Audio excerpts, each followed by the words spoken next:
Today, Wisconsinites fended off an unprecedented attack on our democracy. That's right. Our fair elections and our Supreme Court. And Wisconsins stood up and said loudly that justice does not have a price. Our courts are not for sale.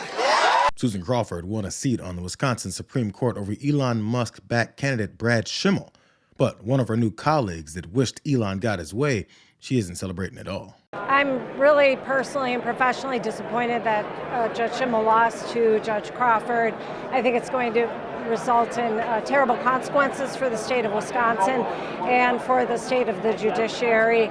My four colleagues have politicized our court in a terrible manner. They make political decisions all the time. They rule 100% for the Democratic Party in every case that's presented to them. We had an opportunity to return the court to what it should be, which is deciding cases under the law.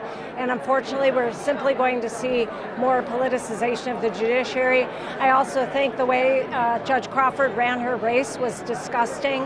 She slandered a good man, Judge Schimmel. We saw this last time against Justice Kelly. It's really sickening. And I hope next time the people will see through the lies that misportray good people in these ads. Wisconsin Justice Rebecca Bradley didn't blink when she said others on the bench have politicized the court and made political decisions where they rule for the Democratic Party.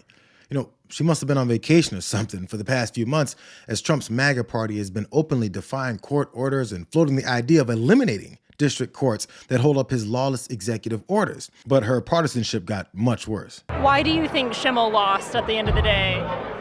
I think that we saw a ridiculous amount of money come in to this election, and I always defend the right of anybody to participate in speaking in elections, and of course that takes money to do it.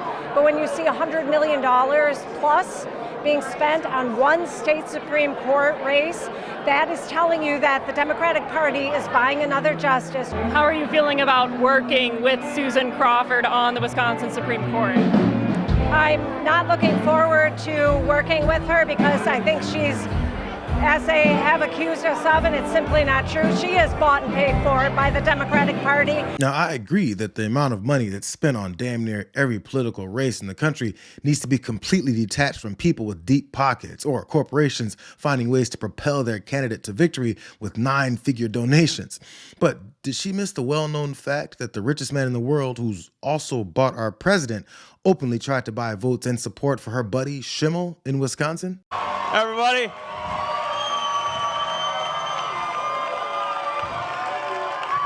Thanks for coming.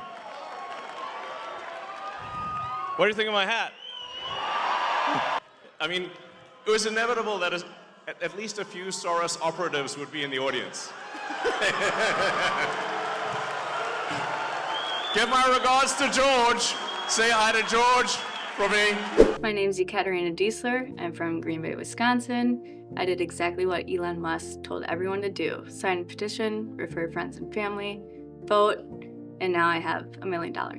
It's almost like these folks don't expect anyone to pay attention to Elon Musk's $1 million giveaway to people in the state in exchange for their support and votes for Schimmel.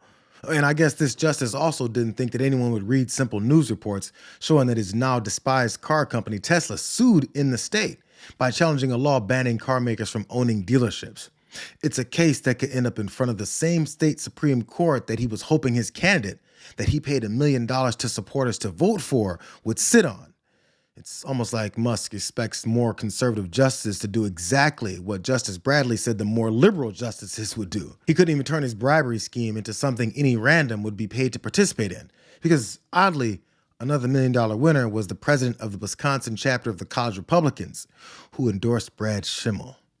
Elon Musk went all the way to Wisconsin with hopes and dreams of buying his very own state justice, and all he got for his millions of dollars was this big fat L. Elon Musk spent big in this race to sway the Supreme Court race there, and he also went to Wisconsin, which may honestly have backfired. Yeah, I think it may have backfired. Look, I think if there's one thing we should be taking away from the results in Wisconsin and the polling that we have from Wisconsin and national, if you are a Republican candidate running in a swing state, you don't want Elon Musk anywhere near you. Yes, maybe you like the money, but you do not want his presence in your state. Why is that? Elon Musk, simply put, is an unpopular guy. He is political poison. Look in Wisconsin, his net favorable rating, minus 12 points, 12 points underwater.